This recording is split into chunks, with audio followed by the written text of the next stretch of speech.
오늘 본문 말씀 이제 예수님께서 율법에 관하여서 말씀하시면서 율법은 이렇게 말을 했으나 나는 너희에게 그에 대해서 이렇게 얘기한다. 그걸 첫 번째 말씀인데 살인에 관하여라는 그 말씀을 주시는 겁니다. 이게 6개가 나옵니다. 앞으로. 그래서 6개의 반대 명제다 이렇게 보통 부르기도 하죠.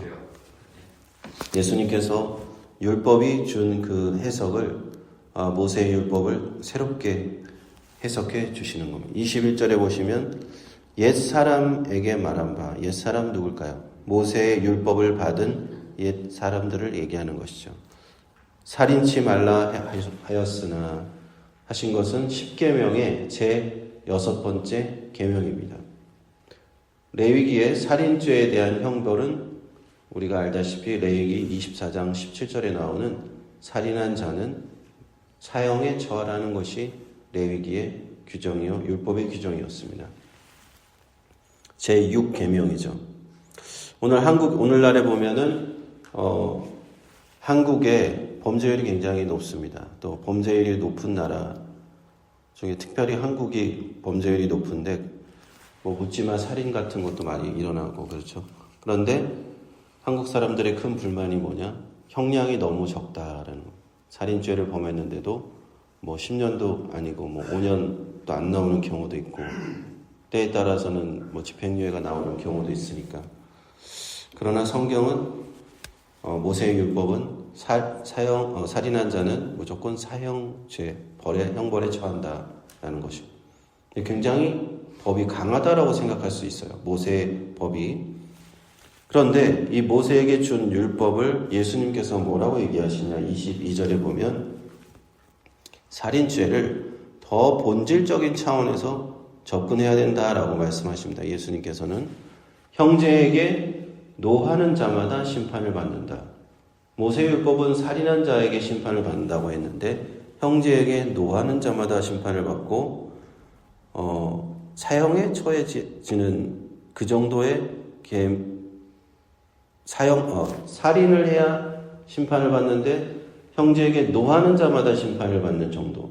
그리고 라가라고 하면 공회에 잡히고 미련한 놈이라고 하면 지옥불에 들어간다는 것은 이것이 살인과 같은 죄에 해당한다라는 것이죠.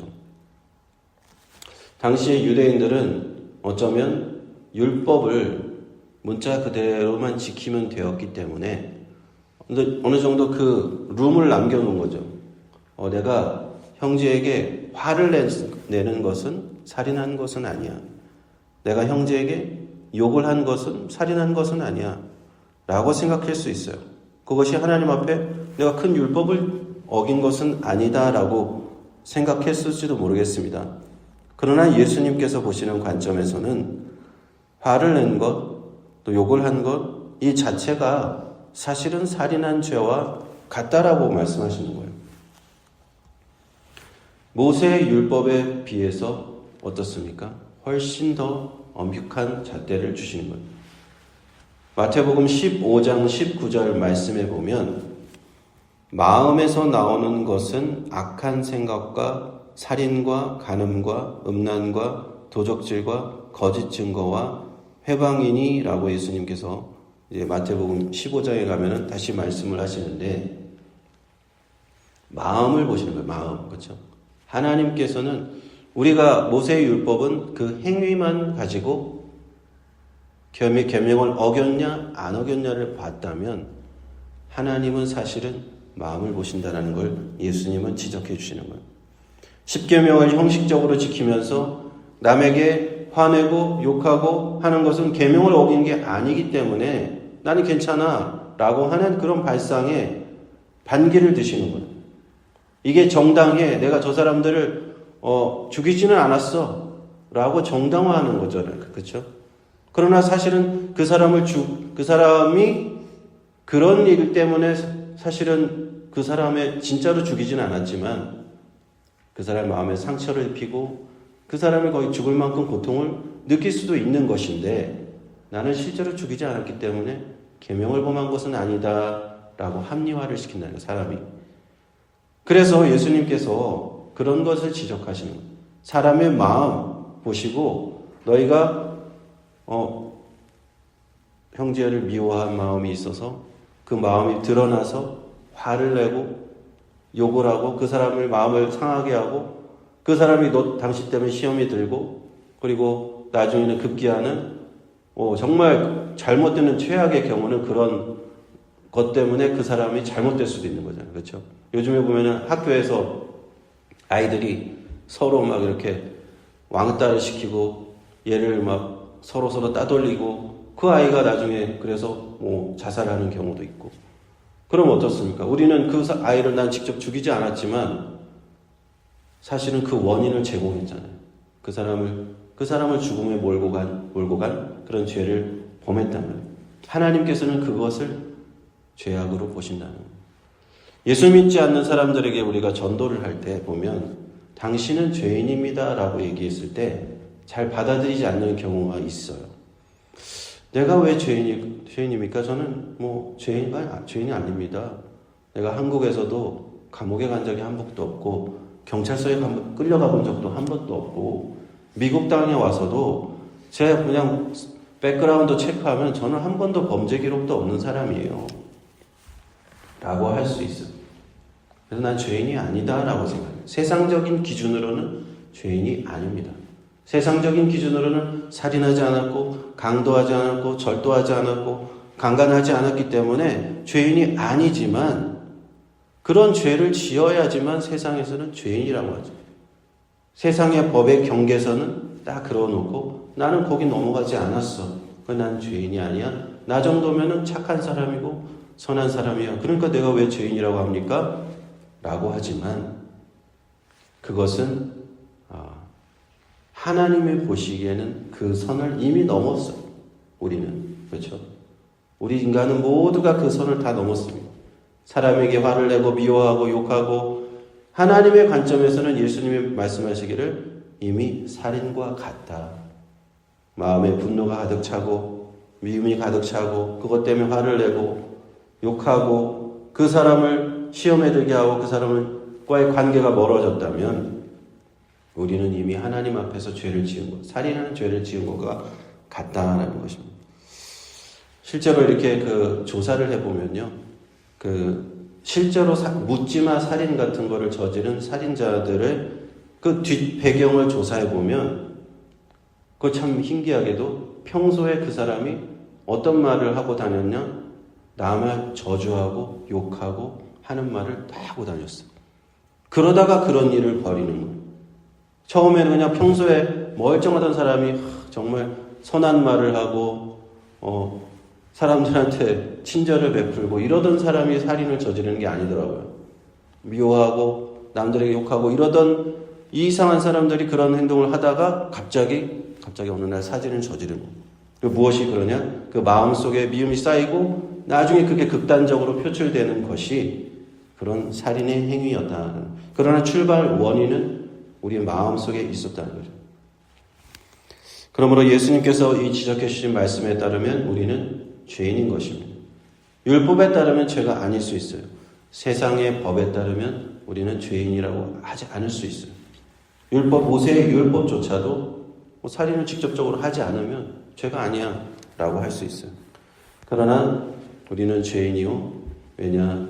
우리의 마음속에 하나님의 판단으로 봤을 때는 그 살인죄로부터 자유로울 수 있는 사람은 아무도 없기 때문입니다. 그러므로 우리가 예수 그리스도 구원, 십자가의 구원이 왜 필요한가? 왜 그 예수 그리스도의 보혈의 피로 왜 우리가 죄 용서함을 받고 하나님과 나 사이가 화해되어야 하는가? 그것은 바로 우리가 그런 죄인이라는 것을 예수님께서 지적을 해주시는 겁니다. 그리고는 우리는 예수님 믿는 사람들은 그 죄 용서를 받고 이제는 예수님의 그 계명을 지킬 수 있는 제자들로 예수님을 따르는 삶을 살게 되는 것이죠. 24절, 25절 말씀을 보시면 예수님께서 우리 제자들에게 새롭게 지켜야 할 계명을 주시는 거죠. 그 계명은 제단에 예물을 드리고 예배를 드리고 있다가도 형제에게 원망 들을 일이 생각이 난다면 얼른 가서 형제에게 사과하고 화해를 하고 그 다음에 예물을 드리라 라는 거예요. 그 예물을 드린다는 의미가 무엇일까요? 구약에서 보면은 번제와 소제와 속건제와 여러 가지 제사법이 나오는데 그 예물의 목적은 단 한 가지입니다. 나의 죄 때문에 하나님과 나의 사이가 하나님과 사이가 멀어져 있는데 내가 제물을 드림으로써 예물을 드림으로써 하나님과 다시 화해하는 거예요. 화목하게 되는 거예요. 그래서 화목제라는 말이 나오는 거죠. 내가 하나님과 화해하고 싶어서 하나님의 제단 앞에 가까이 갔어요. 근데 형제와 화목하지 않은 일이 생각이 나거든. 먼저 형제와 화목을 하고 하나님과 화해를 하러 오라는 얘기. 그래야 하나님께서 화목을 기뻐하신다라는 그 예물을 받으신다. 여기서 형제는 믿는 사람들을 얘기할 수도 있고 더 넓게는 믿지 않는 나와 관계된 모든 사람들을 의미할 수가 있습니다. 내 형제가 나 때문에 또 내가 한 말 때문에 내가 화를 냈기 때문에 내가 그 사람을 미워했기 때문에 나를 원망하고 있다면 그런 상태를 놔두고 그대로 놔두고 내가 하나님과 가서 나만 하나님과 나와 화해하게 할 수가 있느냐? 하나님께서는 그런 화해를 받아주시지 않으신다. 그러므로 우리가 이 말씀 그대로 실천하도록 예수 믿는 사람들은 노력을 해야겠죠. 이제 예수님 믿고 우리가 죄 용서를 받았는데 하나님께 내 죄를 회개하고 용서받은 우리 하나님의 자녀들이 이제는 형제들하고도 내 주변의 모든 사람들하고도 화해하는 그런 삶을 살아가야 될 줄 믿습니다. 때때로 이건 굉장히 어려운 계명이기도 해요. 그래서 우리의 힘만으로 참 안 되고 우리가 성령의 도우심을 필요하고 우리 마음에 그리스도의 영이 오셔야만 우리가 그 예수님의 가르침대로 예수님의 영이 우리 안에 들어오셔야 예수님의 말씀대로 살아갈 수가 있습니다. 마지막으로 25절, 26절을 보면은 이 두 구절은 우리에게 비유적으로 말씀하시는 것인데 너에게 소송을 건 자와 함께 길에 있다면 만일에 나에게 소송을 건 사람하고 길에 있다면 재판장에게 가기 전에 먼저 화해를 해라는 겁니다. 재판장에 가서 재판을 받고 나서 거기서 유죄 판결을 받고 감옥에 들어가면 결국에는 네가 감옥에서 그 모든 잘못을 다 페이오프 할 때까지 오래 있어야 되고 다 나오지 못할 것이다. 그것을 다 갚기 전에는 나올 수 없다라는. 그러므로 형제와 다툼이 있을 때 빨리 화해하라라는 말씀을 비유적으로 주십니다. 형제와 앞에서도 예물을 제단에 드리다가 형제와 다툼이 있는 생각났으면 하나님과 화해하기 전에 사람하고 먼저 화해하라. 마찬가지로 형제와 다툼이 있을 때 빨리 화해해라. 그것을 비유적으로 말씀해 주십니다. 우리가 세상에 살면서 다툼이 없을 수는 없습니다. 갈등이 없을 수는 없어요. 분쟁이 없을 수 없습니다.